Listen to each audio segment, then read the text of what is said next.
दोस्तों बात करते हैं एक लंबे टॉपिक पे। बड़ा इम्पोर्टेंट टॉपिक है, लेकिन इसमें चार पार्ट्स हैं दोस्तों। एक इन्फ्लेशन का, एक इंटरेस्ट रेट का, एक इन दोनों के, फिर स्टॉक मार्केट पे और इकोनॉमी पे असर क्या पड़ता है। इन्फ्लेशन क्या होती है? इन्फ्लेशन होती है महंगाई। जो चीज़ आज 100 रुपये की मिल रही है, कल को वो 200 रुपये की हो जाएगी कुछ सालों के बाद। इस चीज़ को कहते हैं हम लोग महंगाई। महंगाई की एक दर होती है, लॉन्ग टर्म में एक दर होती है। मान लीजिए इंडिया में अगर आप देखोगे तो इन्फ्लेशन की जनरल जो परसेंटेज है वो 6 या 7% के आसपास रहती है, लेकिन ये फ्लक्चुएट करती रहती है। इसके साइकिल चलते हैं, कभी ये 2 या 3%, 4% भी होती है, कभी 8, 9, 10% भी होती है।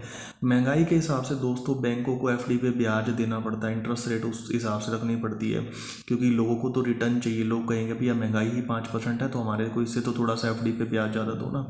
तो इंटरेस्ट रेट जो है वो महंगाई से डिसाइड होते हैं। अगर महंगाई ज़्यादा है तो इंटरेस्ट रेट भी ज़्यादा रखने पड़ते हैं बैंक्स को।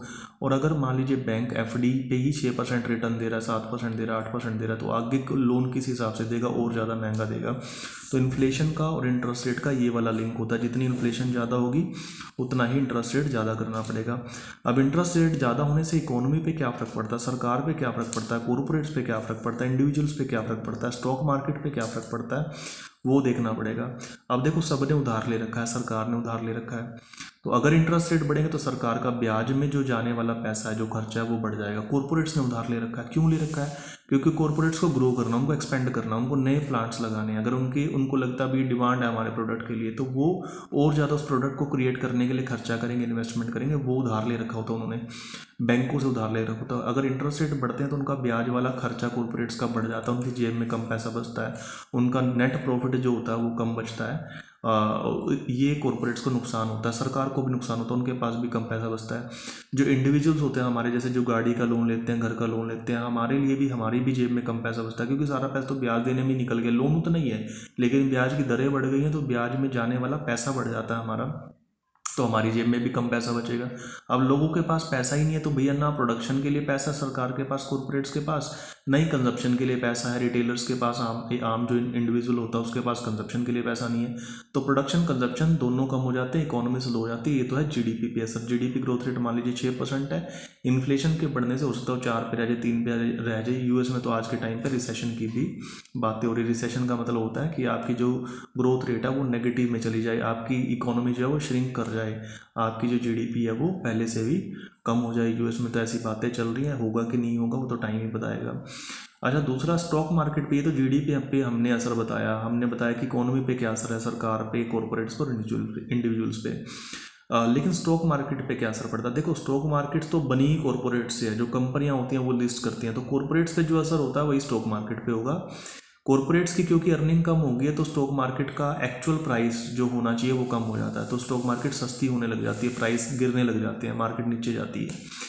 दूसरी बात क्या होती है, क्योंकि इंटरेस्ट रेट बढ़ रहे हैं तो लोग एफडी में पैसा लगा देंगे, तो इन्वेस्टर स्टॉक मार्केट में लगाने की बजाय वो एफडी में शिफ्ट हो जाता है। कुछ तो उसको वैसे लग रहा है कि भैया अर्निंग कम होगी, इस वजह से शिफ्ट हो जाता है। कुछ उसको पता है क्योंकि प्राइस नीचे जाने वाला है, भैया अर्निंग कम होने की वजह से, वो इससे उस ट्रेंड की वजह से भी वो जो है वहाँ से निकल के एफडी में चला जाता है। तो स्टॉक प्राइस जो है जब भी इंटरेस्ट रेट बढ़ते हैं तो काफ़ी रिएक्ट करता है, वो काफ़ी नीचे जाता है। तो स्टॉक अब आजकल ऐसे ही हो रहा है। अब इन्फ्लेशन दोस्तों दुनिया के अंदर आई कहाँ से है? वैसे तो 2008 से मल्टीपल कारण है, मगर 2016 के बाद से ज़्यादा फर्क पड़ गया जियोपॉलिटिकल टेंशन्स की वजह से।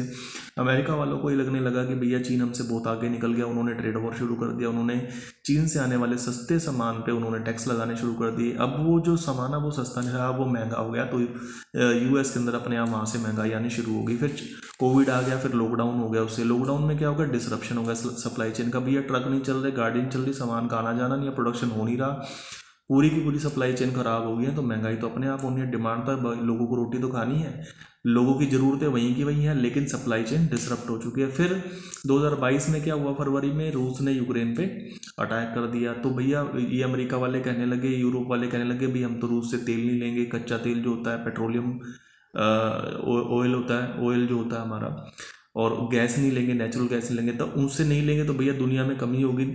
आर्टिफिशियली कमी क्रिएट कर दी उस चीज़ की, तो उससे महंगाई होगी बहुत ज़्यादा, फूड एंड फ्यूल की।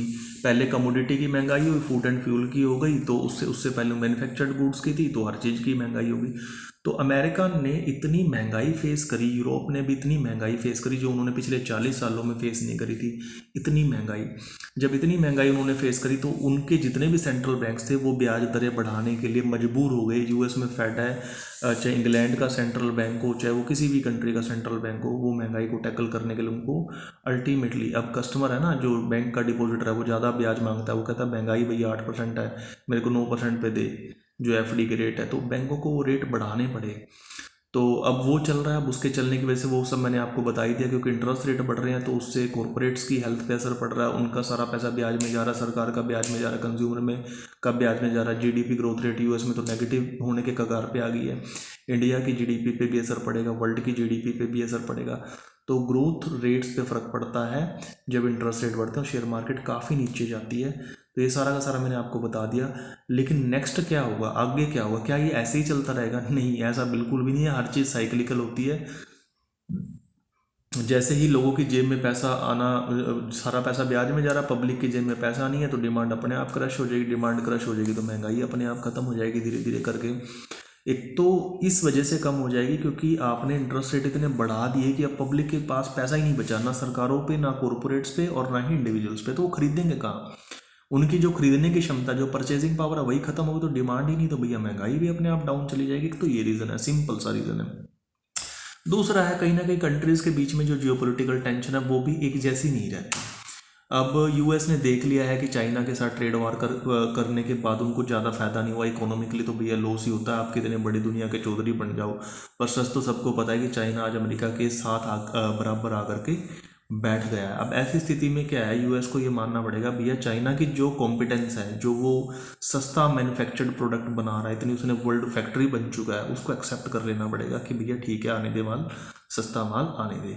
उसे चीन से सस्ता माल खरीदना पड़ेगा, उसको रूस के साथ भी अपने रिलेशंस को देखना पड़ेगा कि भैया किस तरीके से चलाने हैं, क्योंकि एनर्जी सेक्टर जो है वो रूस पे डिपेंड करता है। फूड एंड फ्यूल, अगर इतना सारा गेहूं उगता है रूस के अंदर, यूक्रेन के अंदर, और उनके पास बड़ा सारा फ्यूल है, एनर्जी सेक्टर का वर्ल्ड के अंदर क्या होने वाला है उस चीज़ पे बहुत कुछ डिपेंड करेगा। क्या ग्रीन एनर्जी आ जाएगी, क्या सब जगह सोलर आ जाएंगे? सोलर भी, फिर सोलर में चाइना का रोल है, चाइना पे डिपेंडेंसी है सोलर वाले फील्ड में, और भैया क्रूड ऑयल में, नेचुरल गैस में रूस का है। तो अमेरिका को देखना पड़ेगा किस तरीके से रिलेशंस को रखने हैं। इंडिया ने इस चीज़ को, जियोपॉलिटिक्स को ज़्यादा बेटर तरीके से टैकल किया, इसलिए हमारे मैक्रो इकोनॉमिक्स भी ठीक रहे हैं। हमारी, अगर आप देखो, हमारी इन्फ्लेशन उतनी नहीं बढ़ी, हमारे इंटरेस्ट रेट भी उतने नहीं बढ़े जितने यूएस में इन्फ्लेशन आई है, इंटरेस्ट बढ़े हैं, या यूरोपियन कंट्रीज़ में ऐसा हुआ है। इस वजह से हमारी जीडीपी को भी उतना बड़ा धक्का नहीं लगा जैसे कि दूसरी कंट्रीज़ में लगने की आशंका है, लग ही रहे हैं। तो ये सारी एक लंबी स्टोरी थी, शॉर्ट करके बताता हूँ। बेसिकली करोड़पति फॉर्मूला में हमें तो इस बात से मतलब है कि आगे आने वाले टाइम में क्या होगा। मेरे हिसाब से इंटरेस्ट रेट बढ़ने की वजह से डिमांड क्रश हो जाएगी और अपने आप इन्फ्लेशन कम आ जाएगी, अपने आप वो साइकिल रिवर्ट हो जाएगा और फिर से मनी प्रिंटिंग शुरू हो जाएगी। इन्फ्लेशन रेट के कम होते स्टॉक मार्केट भागेगी भैया। तो मुद्दा ये है कि यूएस का फेड कब इस ट्रैजेक्टरी को चेंज करता है। यूएस में इन्फ्लेशन का डाटा सबसे इंपॉर्टेंट डाटा हो गया है, उसको देख करके चलना है। अगर वो इन्फ्लेशन नीचे आती है तो मार्केट पक्का भागेगी, मार्केट ने वही ट्रेंड पकड़ना है। चाहे वो इंडियन मार्केट हो, चाहे अमेरिकन हो, चाहे चाइनीज़ हो, कोई भी मार्केट, ओवरऑल वर्ल्ड की मार्केट तभी भागेगी जब ये यूएस में इन्फ्लेशन काबू में आती है। और यूएस के इंटरेस्ट रेट और इन्फ्लेशन इंपॉर्टेंट इसलिए भी है, मायने इसलिए भी रखते हैं क्योंकि यूएस के पास पैसा बहुत है, सबसे बड़ी कैपिटल इकोनॉमी है वो। अगर यूएस में मान लीजिए आप 100 रुपये पे 1% करोगे तो 1 रुपया होगा, 1000 रुपये पे 1% करोगे तो 10 रुपये होंगे। यूएस जो है वो करोड़ रुपया समझ लो। तो यूएस का जो साइज़ है वो बहुत बड़ा है। अगर वहाँ पे इंटरेस्ट रेट वेरी करते हैं तो बहुत सारी कैपिटल दोस्तों इधर उधर हो जाती है, चक्कर ही है। तो इंडिया की मार्केट के तो बैंड बच जाएगी अगर थोड़ी बहुत कैपिटल भी इधर उधर होगी, क्योंकि इंडिया की मार्केट छोटी है, परसेंटेज वाइज थोड़ा सा भी कैपिटल हमारे लिए मैटर करता है, यूएस के लिए मैटर नहीं करता है। तो यूएस की मार्केट में वहाँ इंटरेस्ट रेट कैसे रहते हैं, वहाँ इन्फ्लेशन कैसी रहती है, यही सबसे बड़ा डाटा है। तो खैर ये रिवर्ट होगा, साइकिल अपने आप बदल जाएगा। जैसे ही साइकिल बदलेगा मार्केट ऊपर भागनी शुरू हो जाएगी। ये सब हम इसलिए बात करें ताकि हमें ये सारे साइकिल समझ में आए, हमें पता लगे कि करोड़पति बनने के लिए आपको मैक्रोज भी आने चाहिए, आपको इंटरेस्ट रेट, इन्फ्लेशन, यूएस कहाँ से पैसा आ रहा है, ये जो मनी फ्लो होता है, मनी फ्लो मैंने पहले एक क्लास में बताया था कि fundamentals and flow stock market को ड्राइव करने वाले देसी घी मतलब कि यही दो चीज़ें हैं स्टॉक मार्केट को जो ड्राइव करते हैं, एक फंडामेंटल्स और एक फ्लोज। तो ये फ्लो का पार्ट है, मैक्रो इकोनॉमिक्स फ्लोज का पार्ट है, पैसा कहाँ से कहाँ जा रहा है, फेड से आ रहा है, किससे आ रहा है, अमेरिका से आ रहा है, यूएस से आ रहा है, इंस्टीट्यूशन से आ रहा है, रिटेलर से आ रहा है, कहाँ से आ रहा है, फ्लोज कैसे हैं, ये फ्लो वाला पार्ट है दोस्तों। तो अब आप समझ गए होंगे कि आप अब फ्लो कहाँ से आने वाले हैं, ये आने वाले हैं फेड के इंटरेस्ट रेट घटाने से, यूएस की महंगाई के घटने से। ये जरूर होगा 2023 के सेकंड हाफ में, उम्मीद है कि इन्फ्लेशन वहाँ पे पीक कर जाएगा, उसके बाद वो गिरने लगेगा, इंटरेस्ट रेट भी गिरने लगेगा और फिर फ्लोज दोबारा सिक्योरिटी में आने लगेंगे, शेयर मार्केट चढ़ने लगेगा। Good luck till then.